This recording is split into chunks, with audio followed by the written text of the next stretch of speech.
I have this little project right here. It's a piece of pine, and I have freshly planed this end grain here with a nice sharp blade that I freshly stropped. And you can see there that that finish is nice and smooth.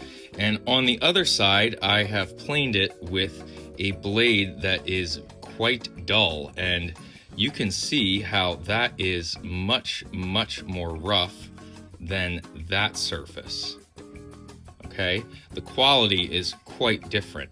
So having a very sharp blade when planing end grain is really important. So what I've done is I have my block plane here, which I can shoot with, and I have sharpened the blade up here quite a bit with a strop. The bad surface was left with my shooting plane.